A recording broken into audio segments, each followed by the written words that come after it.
دا کوم چې نن سبا حالات دي. زه تاسو ته دا وایم راځئ یو څو منټه زما دې نصیحت له راکئ، خو ښه په غور او سوچ او فکر سره به زما دا خبرې واورئ. یو څو اهم وقفات، یو څو اهم بنیادي مسلې چې هغه نن سبا د هر مسلمان دپاره ضروري دي. اولنۍ خبره، دا عذابونه، دا مصیبتونه د هسې نه راځي. د دې وجه هغه زمونږ نافرمانیانې دي، زمونږ ګناهونه دي، هغه ګناهونه چې سحر او ماښام یې موږ کوو، هغه ګناهونه چې په پټ او په ښکاره کې یې موږ کوو. ظهر الفساد في البر والبحر بما كسبت أيدي الناس. دا د خلکو کړه دي چې کړي دي. وبل ځای کې الله وایي وما أصابكم من مصیبة فبما كسبت أيديكم. څه مصیبت چې تاسو ته رسي دا ستاسو د لاسه الله وایي در رسي، ستاسو د کړو د لاسه داسې کېږي، ستاسو د عمل د لاسه داسې کېږي. نو دا خبره یاد ساتئ چې د ګناهونو اثرات دي، مصیبتونه راځي، عذابونه راځي، که هغه په کلیو کې، که په بانډو کې، که هغه په ښارونو کې، او هغه که په دریاب کې، او که هغه په وچه باندې. کله الله قحط سالي راولي، کله الله بیماریانې راولي، کله الله سیلۍ راولي، کله الله زلزلې راولي، کله الله طوفانونه راولي. دا ټول د څه دپاره؟ یو خو وجه یې دا ده چې د خلکو نافرماني، دویمه ده چې دا خلک راواپس شي الله ته. په سورة العنکبوت کې الله سبحانه وتعالی دا خبره کړې ده چې دا تیر شوي قومونه چې ما څومره م تباه کړي دي او عذابونه مې پرې راوستي دي، دا آیت په غور سره ګورئ واورئ ښه، په غور سره دا آیت واورئ. ولې الله سبحانه وتعالی دغه قومونه رانیولي دي؟ ولې په هغو باندې عذابونه راوستي؟ واوره، الله وایي فکلا اخذنا بذنبه. الله وایي هر یو ما د هغه د ګناه د لاسه رانیولی و. فکلا اخذنا بذنبه. الله وایي هسې زه څوک نه رانیسمه. هغه قوم ګناهونه کړي وو.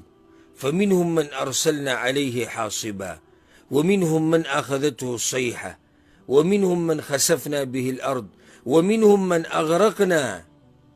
الله وی په بعضو باندې ما د کاڼو باران کړی دی، په بعضو باندې ما عذاب د چغې په شکل کې راوستی دی، بعض الله وی ما په ځمکه کې ننویستی دي، الله وی بعض مې په اوبو کې غر کړي دي. بیا الله ډېره ناشنا خبره کوي، وما كان الله ليظلمهم ولكن كانوا أنفسهم يظلمون. او نو الله چې ظلم کړی وی په هغوی باندې مګر و هغوی چې د خپلو ځانونو سره ظلم کوو. الله هغوی سره ظلم نه و کړی. که په د نوح علیه السلام په قوم عذاب راغلی دی، که د فرعون په قوم، که په عادیانو، که په سمودیانو، که د لوط علیه السلام په قوم، که په نمرود، که په قارون، که په هر چا راغلی، دې سړي ظلم کړی د خپل ځان سره. د خپل ځان سره ظلم څه دی؟ د خپل ځان سره ظلم دا دی چې یو انسان د الله هغه شریعت پرېږدي، هغه حدود، هغه پولې کراس کړي کومې چې د شریعت دي، او د الله احکامات شاته غوزار کړي، دا د خپل ځان سره ظلم وکړو، نو بیا د انتظار د عذاب کوي. رب العالمین د فرعونیانو په باره کې خبره کړې ده. فأرسلنا عليهم الطوفان والجراد والقمل والضفادع والدم آيات مفصلات. الله وی ما په فرعونیانو باندې قسمه قسم عذابونه راوستي دي، په قسمه قسم شکلونو کې.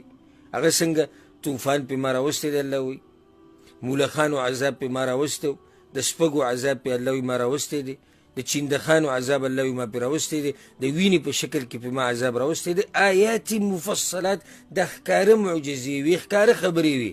فاستکبروا، هغوی تکبر کړو. وکانو قوما مجرمین، و دغه قوم مجرمان. الله وی ځکه پې عذاب راغی، که مجرمان نه و ما پې عذاب نه راوستو. اولنی خبره دا یاد ساتئ چې د ګناهونو اثرات، د ګناهونو د لاسه عذابونه او مصیبتونه راځي. اسې الله مصیبت اسې الله عذاب نه راولي په یو قوم باندې. او زه که تاسو قرآن کولو کوئ او حدیثونه کولو کوي نو زما دې تفصیل ته ضرورت نشته. ولې د ټول نه اول دا تپوس دی ولې آدم علیه السلام د جنت نه راوتی و؟ ولې آدم علیه السلام د جنت نه راوتی دی؟ ولې بیبي حوا د جنت نه راوتی ده؟ خو الله ورته ویلي که نه چې دې ونې له به نه ځئ، دې ونې ته به نه نږدې کېږئ. هغوی چې چلو که ونې ته نږدې شو که نه نتیجه سره ووته د جنت نه راووتو. دې ته سوچ وکئ ولې زمونږ نیکه ولې زمونږ پلار آدم علیه السلام د جنت ته راوتی دی، ولې بیبي حوا د جنت نه راوتی ده. ښه راشه وګوره ابلیس ته. ابلیس ولې الله شړلی دی د اسمانونو نه؟ ولې الله په ابلیس باندې لعنت ویلی دی؟ ولې الله ابلیس یو ملعون مخلوق ګرځولی دی؟ وجه یې دقه دی چې د الله یې ونه منله، سجده یې ونه لګوله، د هغې د لاسه الله د هغه هر څه نه وشړو چې هغه پکې و. ولې الله طوفان د نوح علیه السلام په قوم باندې راوسته و چې دا ټول یې تباه کړي وو سوای د هغه خلکو نه کوم چې نوح علیه السلام سره په کشتۍ کې وو. ولې الله دا عذاب راوسته و؟ دا تپوس وچېرته وکړئ که نه. هغه ناشنا طوفان هغه عذاب چې د غرونو دې څوکو ته اوبه رسېدلې وي اخر ولې دغه عذاب راغلی و؟ ولې الله سبحانه وتعالی په عادیانو باندې هغه سیلۍ راوستې وه چې هغوی تباه و برباد کړي وو کأنهم اعجاز نخل خاویه. الله وایي داسې پراته وو لکه د کجورو د تنې چې پرتې دا غټ قوم الله داسې تباه کړی. ولې اخر سوال خو دا وکړه که نه د څه د لاسه؟ ولې الله په سمودیانو باندې هغه چغه راوستې وه چې د هغې د لاسه د هغوی زړونه ټوټې ټوټې شوي وو، زړونه یې چاودلي وو، مړه شوي وو په داسې مرګ باندې چې هغه یو ناشنا مرګ و تاریخ یاد ساتي. ولې د لوط علیه السلام په قوم باندې دا عذاب راغلی و چې کلی ټول اوچت کړی شوی و، اسمانونو ته رسېدلی و، تر دې چې ملایکو د سپو د غپا اواز هم اورېدلی و د هغوی د کلي کې چې کوم سپي و. او بیا پې الله دا کلی الټه کړو او کته یې راغوځار کړو فجعل عالیها سافلها. ولې الله دا کلی الټه کړو په هغوی باندې او ټول یې تباه و برباد کړو، د کاڼو باران یې پرې راووړو. ولې اخر ولې؟ د دې څه تپوس پکار دی که نه؟ د شعیب علیه السلام په قوم باندې ولې هغه وریځ راله او د هغه وریځې نه الله په هغوی باندې اور راووروه؟ ولې د عذاب راغلی و په هغوی باندې؟ ما الذي اغرق فرعون وقومه في البحر؟ فرعون او دغه قوم ولې غرق شوي دي په اوبو کې؟ د څه د لاسه غرق شوي دي؟ وما الذي خسف بقارون وداره وماله واهله؟